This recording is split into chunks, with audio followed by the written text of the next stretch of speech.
The spring of 1945 crept into the small German town of Waldheim like a cautious whisper carried on winds that still smelled of smoke and defeat. The war was finally over, yet its shadow clung to everything. The air thick with dust, the streets lined with broken stones where proud houses once stood. The people had grown used to silence, to rationing, to hiding whatever scraps of hope remained. They had seen soldiers march in triumph and the same soldiers crawl back in ruin. They thought they had seen it all. But that morning proved them wrong. It began with the distant growl of engines, the kind that made windows tremble and hearts race. Then came voices, deep, resonant and singing in a harmony so foreign it startled the townspeople who dared to peek from behind cracked shutters. The convoy came into view, trucks, worn but steady, rolling through the rubble-strewn road. And when the townspeople saw the faces of the soldiers inside, their breath caught. These were not the soldiers they expected. They were Black Americans, men of the 92nd Infantry Division, known as the Buffalo Soldiers, and their arrival would change Waldheim forever. For centuries, Hallstroh Street had watched armies pass, Prussian cavalry, Imperial troops, Nazi parades marching with ruthless precision. Yet on that warm April morning, it belonged to men whose ancestors had toiled under cotton suns, who had endured Jim Crow's cruelty, and who had fought for a freedom they still weren't allowed to fully claim. They did not enter as conquerors drunk on power but as weary men who had survived hell and carried its memory in their eyes. Among them was Sergeant Marcus Johnson, a tall man from Mississippi who had known the sting of both whip and war.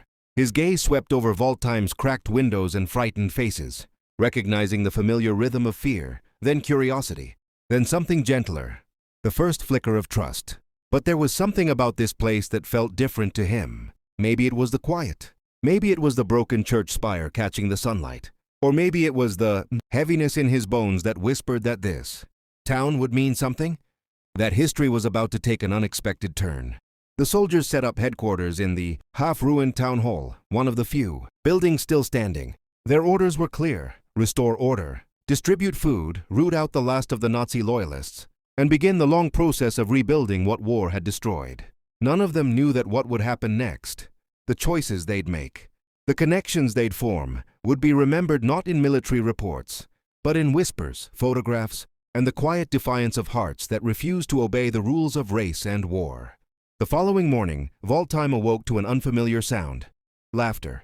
Children peeked out from behind half-broken fences to watch the new soldiers, cleaning the square, carrying crates, and patching bullet holes with hands more used to rifles than hammers. Some locals whispered that these men were savages, others said angels.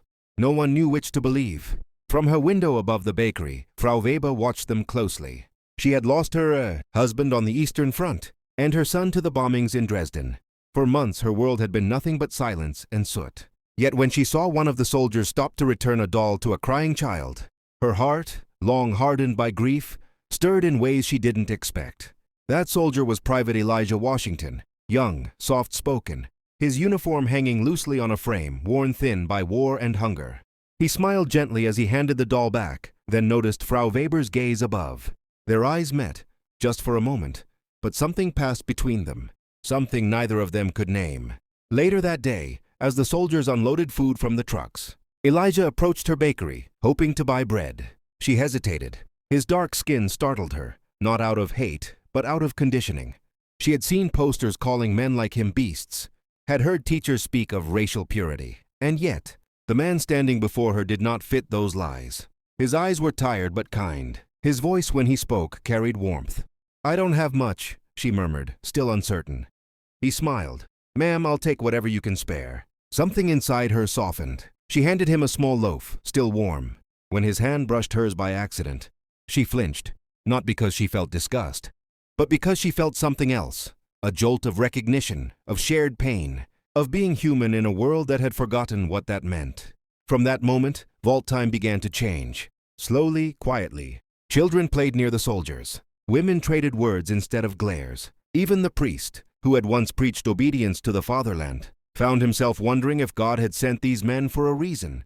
But not everyone welcomed the peace. In the shadows of the ruined barracks, a group of bitter young men still clung to the ideals of the Reich. They whispered of betrayal, of vengeance, and of teaching the newcomers a lesson. Frau Weber didn't know it yet, but her act of kindness had set something in motion, something that would defy every law of war, race, and nation. Every army has its rules. For the Buffalo soldiers stationed in vault time, one stood above the rest, no fraternizing with the locals. The order was printed on posters, whispered in briefings, drilled into every man's head. They were to rebuild, protect, and leave, nothing more. Captain Harris repeated it daily. "We're here to keep the peace, not start rumors," he'd say, his eyes hard but weary. He knew how fragile the line was between duty and disaster.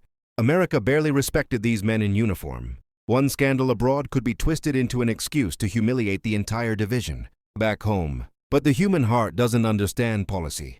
Each morning, Elijah Washington found reasons to pass by the bakery, sometimes for bread, sometimes for warmth, sometimes for nothing at all. Frau Weber would pretend she didn't notice, yet always left an extra loaf cooling by the window. They spoke in broken phrases, laughter bridging the gaps where words failed. He told her about his mother's small church in Georgia, where the choir sang louder than the bombs overseas. She told him about her son who never came back. Two worlds, both scarred by hate, finding comfort in the same silence. And vault time began to gossip. A woman seen talking to a black soldier? A scandal. Old men muttered that she had betrayed her blood. Younger girls whispered that maybe, just maybe, those American men weren't monsters after all. The whispers reached Captain Harris. That evening, he called Elijah into his office. A dim room lit by a single lantern flickering over maps of a war that no longer mattered. "Washington," Harris said quietly, "you know the rule." "Yes, sir." "Then why do I keep hearing your name in town?" Elijah hesitated. "Sir, she's just a kind woman. People talk, that's all." Harris sighed. "You think kindness keeps men alive out here?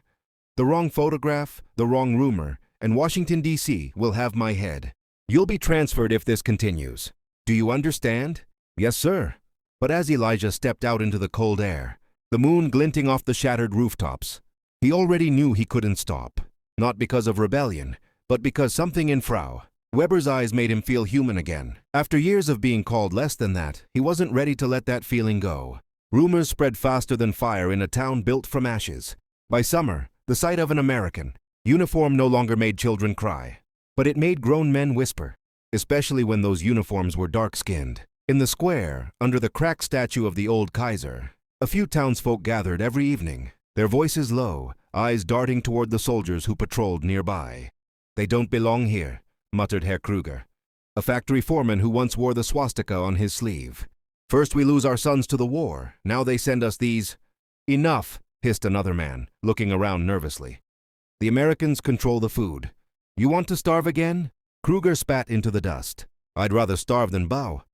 They didn't see the irony, that they were already bowing to hunger, to defeat, to ghosts of an empire that had died screaming. Meanwhile, Elijah and the other soldiers kept working, repairing roofs, fixing wells, teaching children to laugh again. Yet every smile they received came with eyes that lingered too long, watching, measuring. The soldiers could feel it. The air in vault time had changed. Frau Weber tried to ignore the stares. When she passed through the market, women turned away. Her bread, once in demand, began to sit untouched on the shelf. The priest stopped visiting her home. And still, she left that same loaf by the window every morning, because some things are worth the silence that follows. Then came the warning. Late one night, a knock echoed through her door. When she opened it, a small boy, no more than 10, stood trembling in the dark. "They said to tell you," he stammered, eyes wide. "There are men who want to hurt the black soldiers, tonight, near the bridge."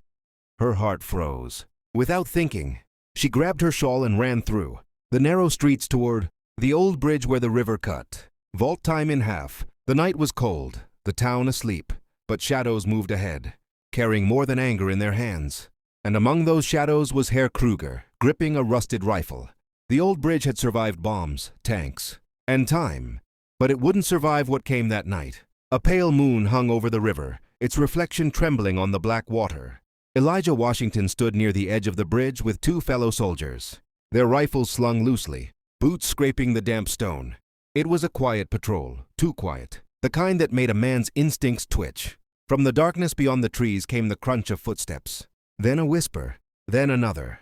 Elijah raised a hand. "Hold." The air thickened. Then, a shout, sharp and angry.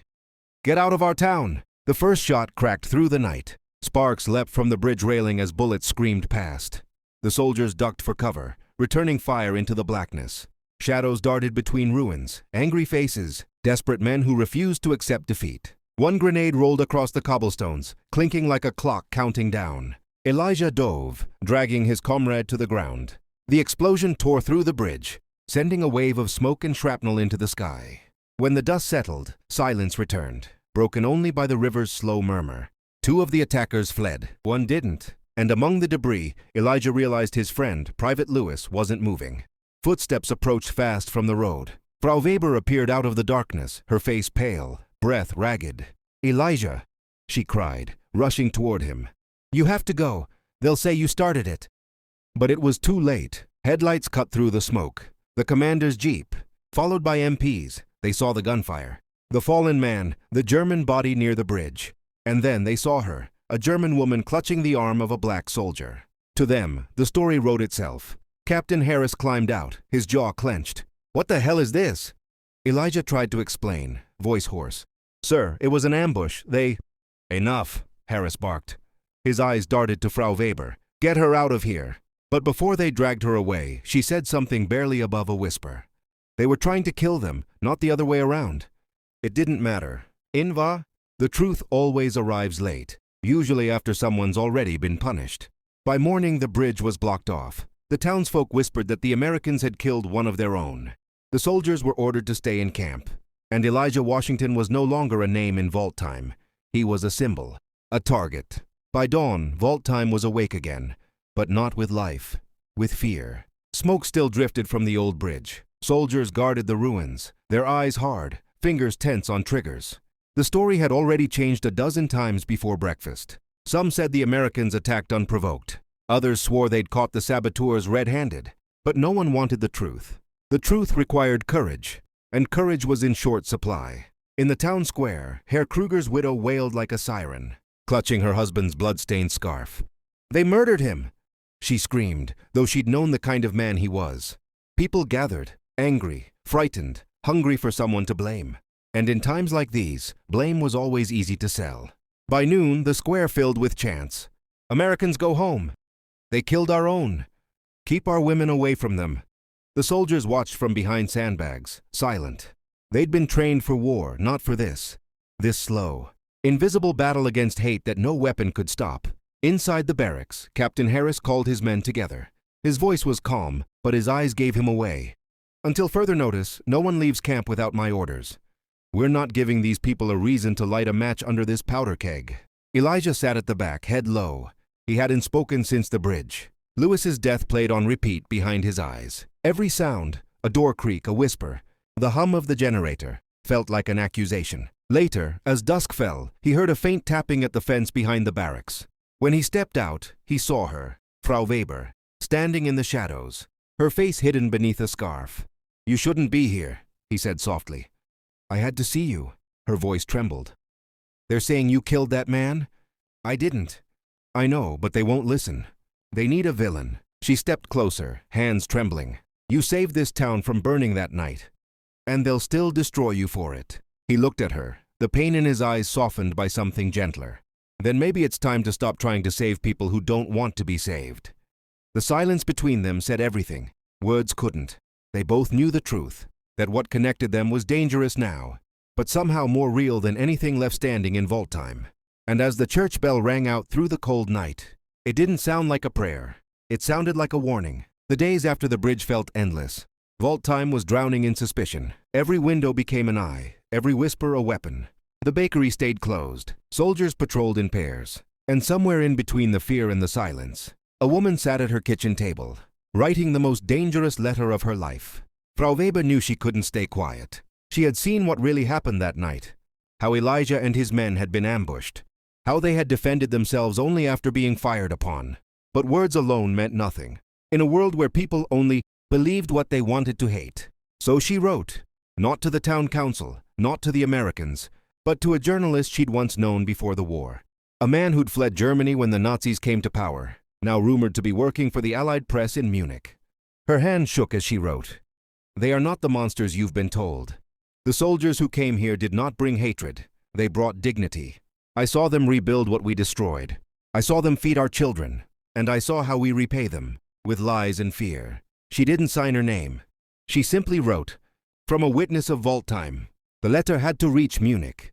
That meant finding someone willing to carry it. And the only person she trusted with something that dangerous was a child. The same boy who had warned her before. Thin, barefoot, always watching. She pressed a folded envelope into his hand. "Take this to the train depot," she whispered. "Find the American courier truck. Give it to them, no one else." He nodded. "If they catch me." "They won't. You're small and the truth is smaller. That's what makes it survive." That night, Elijah found her again, this time behind the bakery. "You shouldn't risk yourself for me," he said. "I'm not," she answered. "I'm risking myself for what's right." He studied her face, pale from sleepless nights, eyes fierce with a courage he had almost forgotten existed. For a brief moment, it didn't matter that the world saw them as enemies. They stood there in silence, two souls caught in the same storm, knowing that one letter could either save them or mark the beginning of their end. And somewhere on a cold road leading out of vault time, a barefoot boy ran through the dark with an envelope clutched to his chest, carrying more than paper. He was carrying truth. The boy ran until his lungs burned.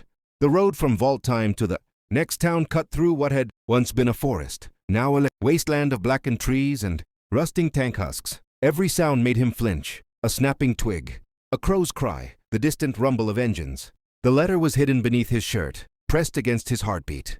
Frau Weber's words, written in trembling ink, felt heavier than any weapon.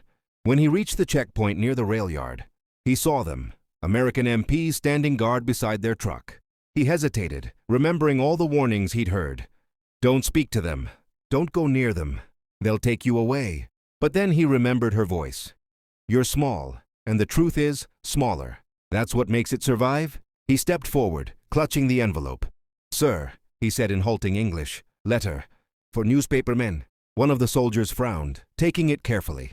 The boy turned to leave, but before he could slip away, a voice from behind shouted in German, "Hey! What are you doing there?" It was Kruger's nephew, a bitter young man barely older than Elijah himself, now leading a small band of locals calling themselves the Guard of the Town. He saw the American, saw the letter, and his face twisted with rage. "Traitor!" he screamed, lunging toward the boy. The MPs reacted instantly. Shouts, motion, a scuffle, and then a gunshot. The boy fell, clutching his side, eyes wide with shock. The envelope fluttered from his hand, landing in the dirt like a dying bird. One of the Americans picked it up, confusion in his eyes as he realized what it was. "Get a medic!" he yelled. But the boy's small voice came out faint, already fading. "Give it into him, Munich." The next morning, Elijah heard the news. A boy shot outside the checkpoint. They said he was carrying a message. No one knew what it said or who sent it. But Elijah did.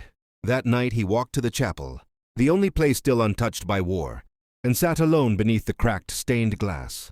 For the first time since arriving, he prayed, not for himself, but for a child who had done what grown men were too afraid to do. Outside, a storm was brewing, and far away, in a courier bag bound for Munich, Frau Weber's letter was still on its way, blood-stained but unbroken. A week later, in the heart of a ruined city rebuilding itself brick by brick, a mail clerk sorted through a pile of letters. Most were requests for rations, missing person reports, or unclaimed condolences. But one envelope stood out, stained, unmarked, its edges stiff with dried blood. It made its way through 3 sets of hands before landing on the desk of Ernst Bauer, a correspondent for the Allied Tribune. He was a quiet man, once a poet before the war had burned the poetry out of him. Now he spent his days documenting the ashes, stories of hunger, corruption, and small mercies in a continent trying to remember its humanity. He almost threw the letter away. Then he saw the first line, "They are not the monsters you've been told." He read it once, then again. Slowly his expression changed. The writer's words were raw, trembling, full of fear but also defiance. There were no names, no dates, but enough detail to know the story was real. A black American unit, a German town, a woman who refused to stay silent. Ernst set down the paper and stared out his window at the smoke rising over Munich. He'd spent years writing about cruelty, about what humans do when they stop seeing each other as people. This was different. It was a story about what happens when they start again. 2 days later, the article appeared in the Tribune. Headline, "American Soldiers Accused in German Clash, but Witness Claims Truth Was Buried." The report spread quickly. It was reprinted in Allied bulletins, whispered among journalists, and even reached command posts stationed across southern Germany.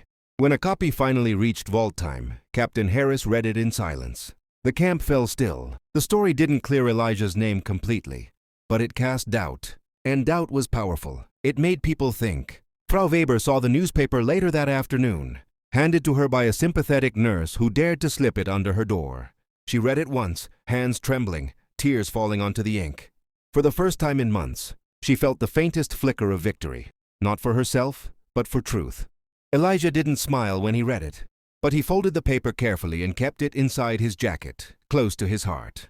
Not because it cleared his name, but because it proved something he had long stopped believing, that even in a world built on lies, a single voice could still break through. The truth had finally left Voltheim, but the town it left behind was not ready to forgive it. By the time the article reached the local command, the story had spread faster than anyone could control. Soldiers from nearby towns came asking questions. Allied officers wanted statements.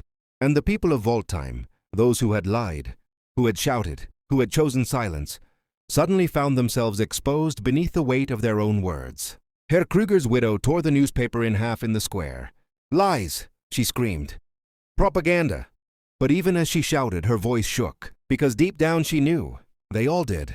The whispers that once hunted Elijah now turned toward Frau Weber. They called her a traitor, a lover of the enemy, a woman who had sold her soul for foreign praise. Her bakery windows were shattered in the night. Someone painted the word Schande, shame, across her door. Elijah begged her to leave.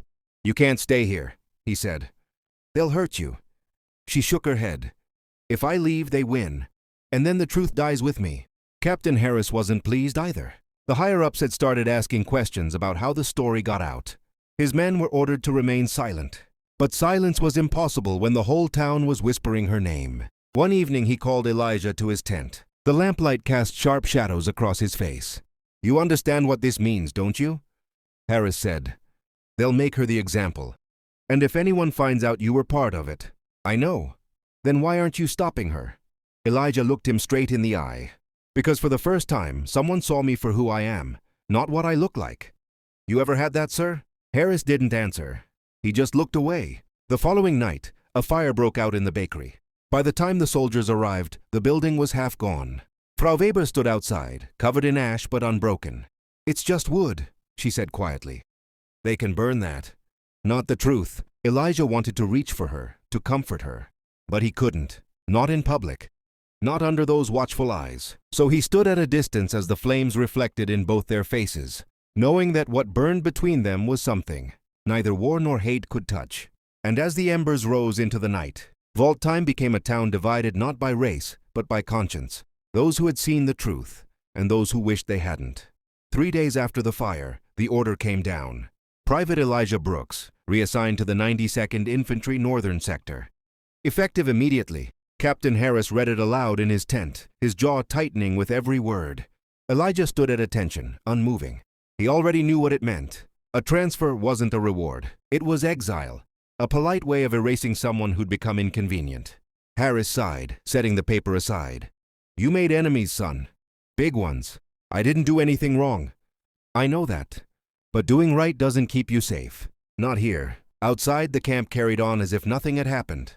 The same soldiers who once laughed with him now avoided his eyes. It wasn't hatred this time. It was fear. No one wanted to be next. Before dawn, Elijah packed what little he owned, a worn Bible, his dog tags, and the newspaper article folded inside his jacket. The camp's truck waited by the gate, engine humming in the dark. Frau Weber came running just as he climbed aboard. Her apron was still covered in soot from the fire. She carried something wrapped in cloth, a loaf of bread, freshly baked, the scent of it cutting through the cold morning air. "I thought they might not let me see you," she said, breathless. "So I came early." Elijah smiled faintly. "You didn't have to." "I did," she said, "because no one else will remember your name the way I will." He hesitated, then pulled something from his pocket, the bullet casing he'd kept since the day of the shooting. He pressed it into her palm. "Keep it," he said, "so you don't forget that the truth was worth a fight." The truck rumbled to life. The driver shouted for him to climb in. Frau Weber reached for his hand but stopped halfway, afraid of the eyes watching from the windows. So instead she whispered, "Go, before they take more from you." As the truck rolled away, Elijah looked back one last time. Voltheim shrank behind him, the burned bakery, the church steeple, The woman who had risked everything for a man the world had already condemned. He didn't know where they were sending him, or if he'd survive the next fight. But one thing was certain, the war had changed faces, changed names, but it wasn't over. Not yet. Northern sector, late autumn. The trees were bare, the ground slick with rain and ash. The war was nearly over, but no one told the soldiers that. Every sunrise still sounded like thunder. Elijah's new unit was smaller, harder. Men who didn't ask questions, didn't trade names. They fought, slept, and buried the fallen, sometimes all before breakfast. He kept mostly to himself.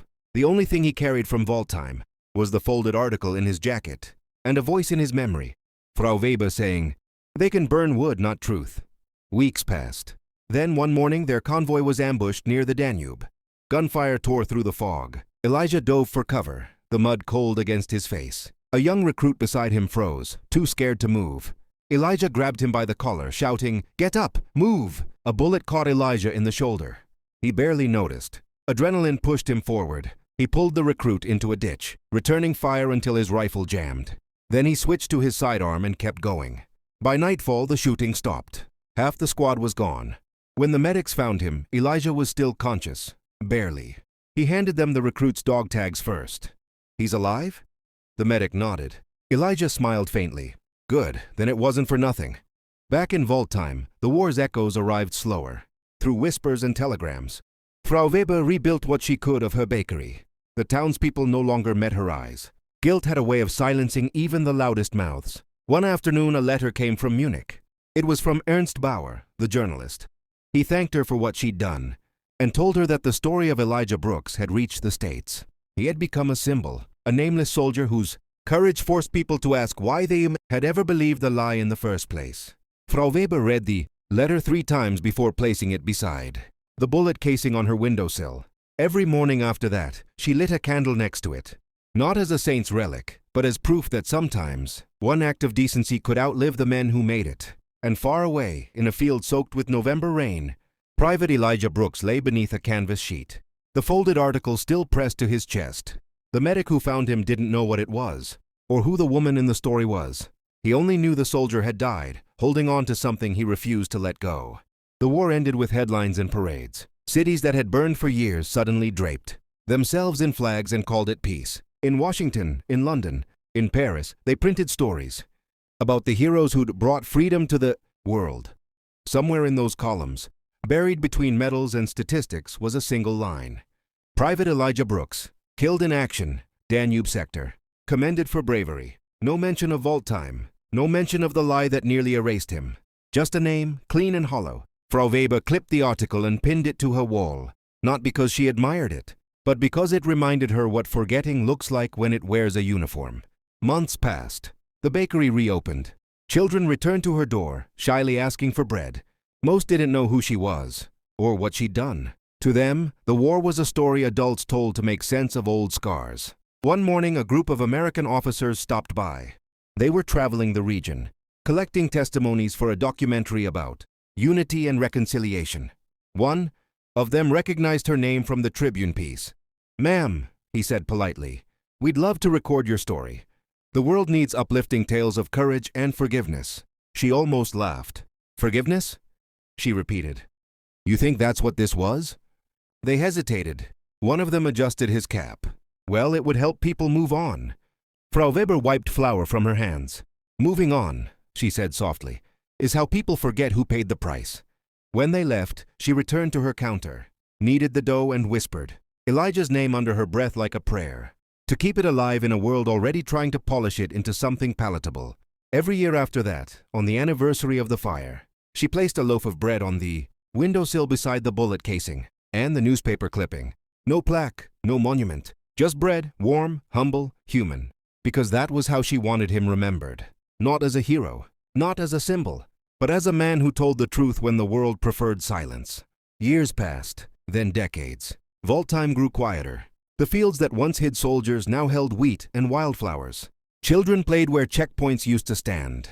Frau Weber grew old but never left. Her bakery became smaller, slower. She baked less for customers and more for memory, one loaf at a time, the smell of bread filling the same streets that once burned.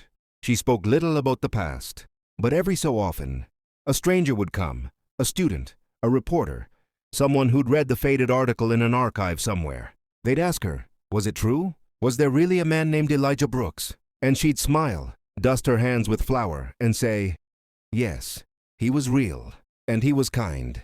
That was all she ever said. One winter morning, a letter arrived, forwarded through embassies, archives, hands she'd never know. It came from Alabama, from a woman who introduced herself as Sarah Brooks, Elijah's niece.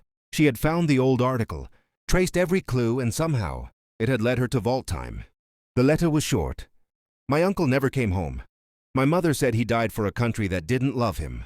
But after reading what you did, what you risked, I think maybe he didn't die forgotten. Thank you for seeing him. Frau Weber read it 3 times before setting it beside the bullet casing. Her hands trembled, but not from age, from something like peace. That evening she baked one last loaf of bread, the same kind Elijah had once carried on his last morning.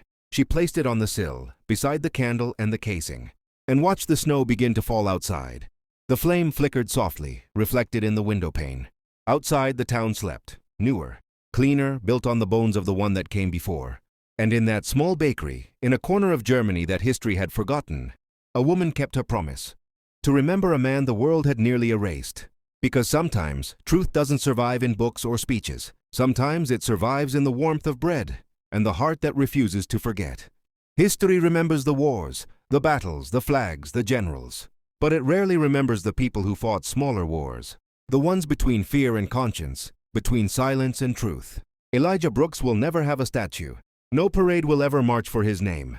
But somewhere, across oceans and decades, a woman baked bread for him, not to honor a soldier, but to keep alive the kind of courage that doesn't need recognition.